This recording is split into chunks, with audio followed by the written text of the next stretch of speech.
O que é bioacumulação? É o processo que pode ser definido como a absorção e a retenção de substâncias químicas no organismo de seres vivos. Os efeitos desses produtos tóxicos são cumulativos e permanecem inalterados.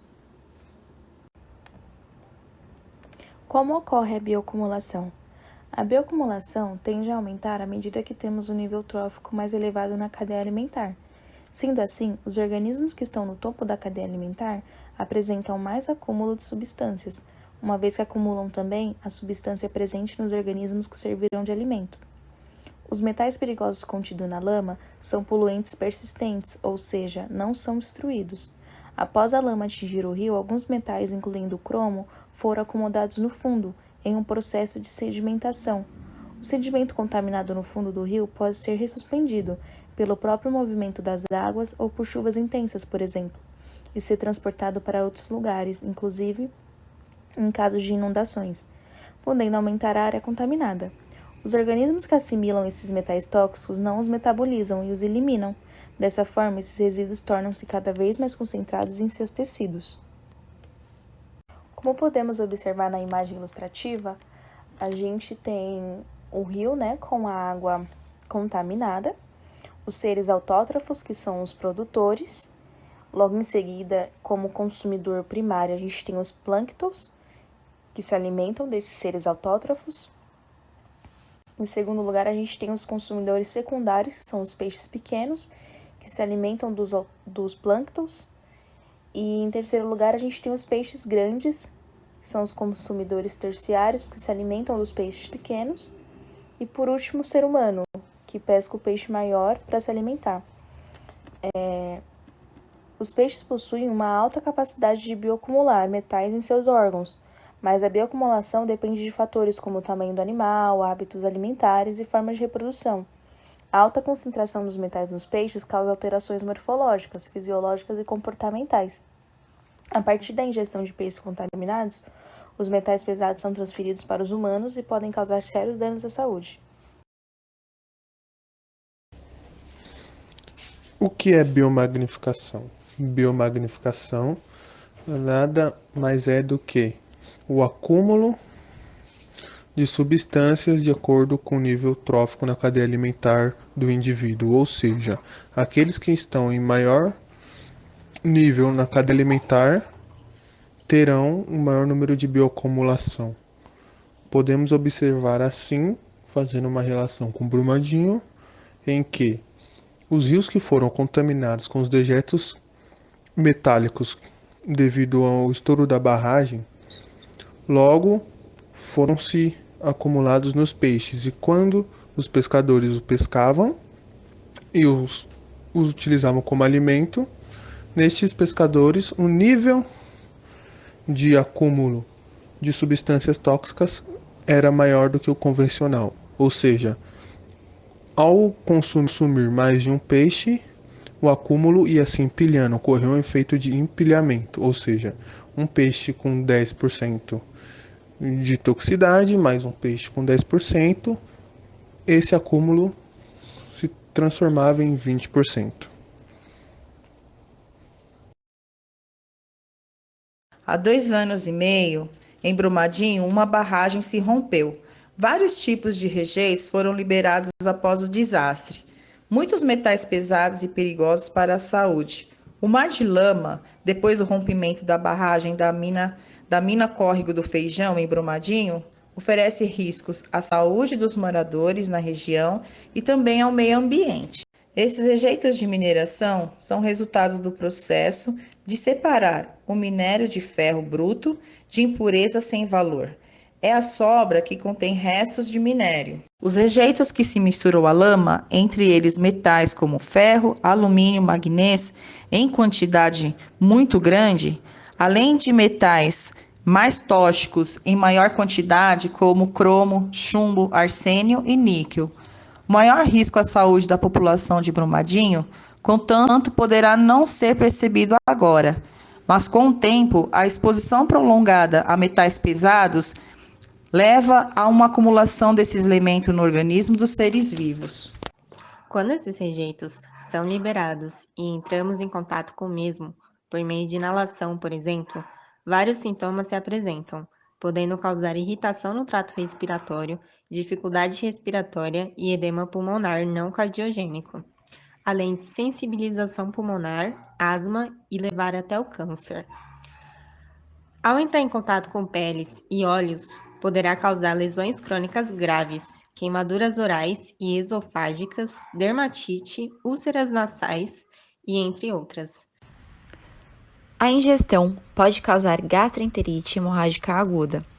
A consequente perda maciça de sangue e fluido podem causar choque e insuficiência renal oligúrica. Hemólise, hepatite e edema cerebral foram observados. Os crômatos são capazes de oxidar a hemoglobina, porém, a metahemoglobinemia, oxidação do ferro, gera diminuição da capacidade de transporte de oxigênio, que é clinicamente significativa e relativamente rara. Risco potencial ao meio ambiente. Com o aumento do desenvolvimento industrial nas últimas décadas, alguns metais têm sido um dos principais responsáveis pela contaminação das águas e solos. Isso porque a incidência de acidente e descuido no manejo dos metais também cresceu, bem como o descarte correto.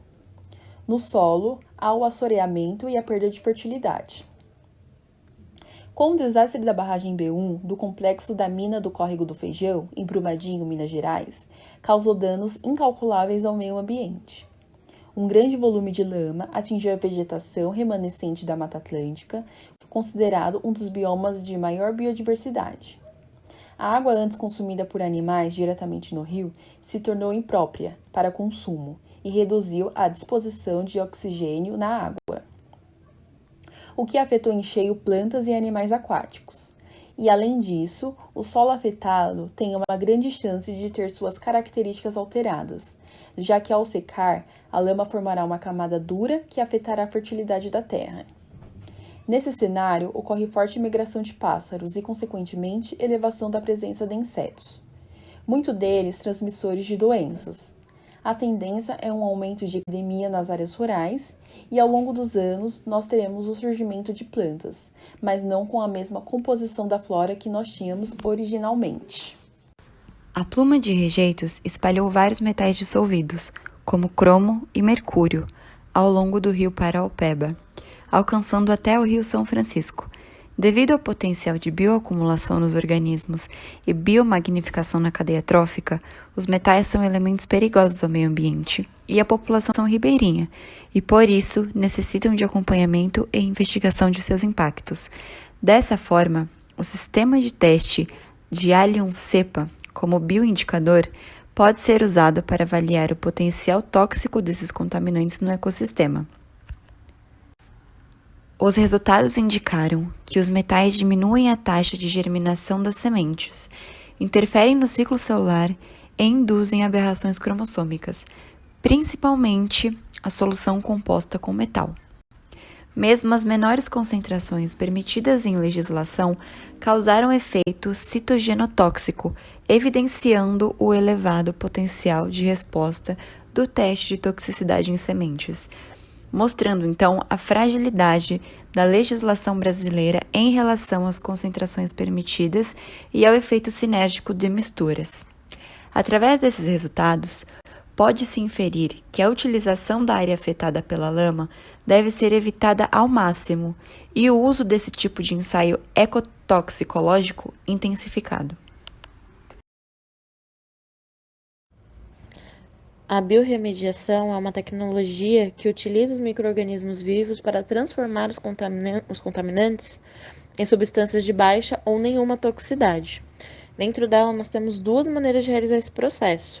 A in situ, que é tratada diretamente na área afetada, ou a ex situ, que consiste no tratamento realizado fora da região de contaminação.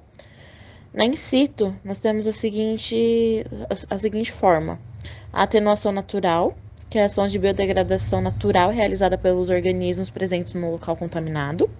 A bioestimulação, que é a adição de nutrientes ou de sais para estimular os micro-organismos do local contaminado e assim ter uma maior eficiência no processo de degradação.